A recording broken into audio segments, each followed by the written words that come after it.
Hello and welcome to sports Tak. Indian cricket में test cricket की अगर बात करें तो वहां पर लगातार बीते कुछ दिनों से जो टेस्ट टीम आई है वेस्ट इंडीज, वो एक चर्चा का विषय रही है, जिसमें अलग अलग मुद्दों पर बात रही। कुछ प्लेयर्स के नॉन सिलेक्शन पर, इवन इंपॉर्टेंट जो लीडरशिप ग्रुप में कुछ फैसले लिए गए उन पर। तो इन्हीं सब मुद्दों पर सौरव गांगुली, जिन्होंने WTC फाइनल के बाद से, आपको याद होगा, राहुल द्रविड़ के साथ जो एक इंटरव्यू किया था, वहां पर बड़े तीखे सवाल राहुल द्रविड़ से पूछे। उसके बाद उन्होंने विक्रांत सर से भी बातचीत करते हुए इंटरव्यू में अपने जो है दिल खोलकर बातें रखी। तो उन्होंने ये भी कहा था कि इंडियन क्रिकेट शायद आज के दौर में अभी अगर बात करें तो उनका अगर मैसेज होगा तो होगा कि बेफिक्र होकर खेलो, डरी हुई क्रिकेट मत खेलो। तो उन्होंने अब जो अपना लेटेस्ट इंटरव्यू दिया है PTI के साथ, वहां पर उन्हें काफी कुछ अहम मुद्दों पर बात करी है, जिसमें नॉन सिलेक्शन भी है, लीडरशिप ग्रुप भी है। पीछे आप तस्वीर देख रहे होंगे अजिंक्य रहाणे की।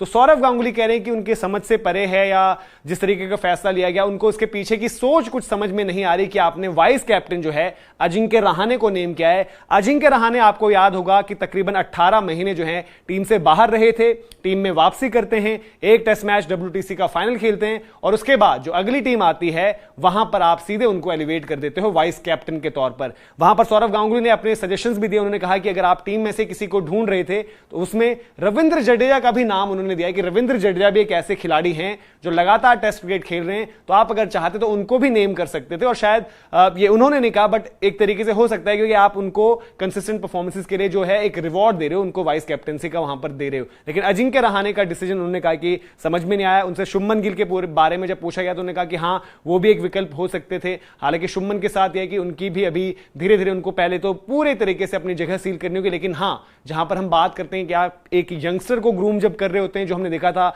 महेंद्र सिंह धोनी के अंडर विराट कोहली जैसे तैयार हो रहे थे, और फिर जब वक्त आया और महेंद्र सिंह धोनी ने कप्तानी छोड़ दी थी तो वहां से विराट कोहली टीम को लेकर आगे गए। तो अजिंक्य रहाणे के साथ आप बहुत ज्यादा जो है भविष्य की तैयारी नहीं देख रहे हो। उनके साथ बस यही है कि एक गैप फिल करने वाली बात है, और शायद कहीं ना कहीं बात वही है जो एक टाइम पर बीच में यह भी हुआ, जैसे पीछे आपने देखा कि इंडियन टीम ने वाइस कैप्टन ही नेम नहीं कर रखा था, और जो वाइस कैप्टन भी नेम किए गए हैं, कभी KL राहुल, ऋषभ पंत एक अच्छे विकल्प थे जब वो लगातार खेल रहे थे। लेकिन आपको याद होगा सिमिलर लाइंस पर ही चेतेश्वर पुजारा, जब वो टीम से बाहर थे, उन्होंने वापसी करी, WTC का फाइनल जब मैच खेला और उसके बाद बांग्लादेश जब टीम जा रही थी, तो ऋषभ पंत को हटाकर कप्तानी से चेतेश्वर पुजारा का, सॉरी, वाइस कैप्टनसी से ऋषभ पंत को हटाकर चेतेश्वर पुजारा को बना दिया गया था, और उस वक्त भी यही चर्चा हुई। और KL राहुल से जब पूछा भी गया था, वो सवाल मैंने पूछा भी था उनसे, और तो उन्होंने यही कहा था कि क्राइटेरिया मुझे नहीं पता कि वाइस कैप्टनसी का क्या होता है, और वो खुद भी वाइस कैप्टन नेम हो चुके थे, तो उनको भी समझ में नहीं आता था कि भाई वाइस कैप्टनसी कैसे दी जा रही है। तो अभी सौरव गांगुली भी थोड़े हैरान है। इसके अलावा उन्होंने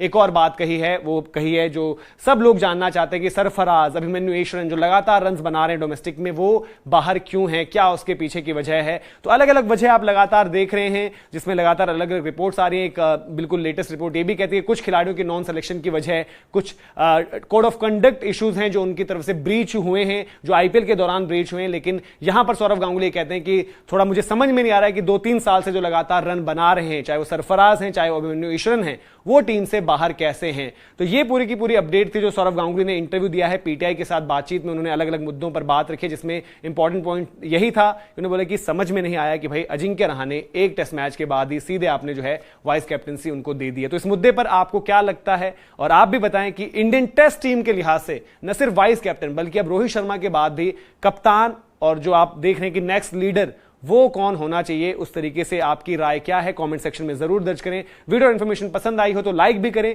शेयर भी करें, और इसी तरीके से लगातार स्पोर्ट्स तक के साथ बने रहें।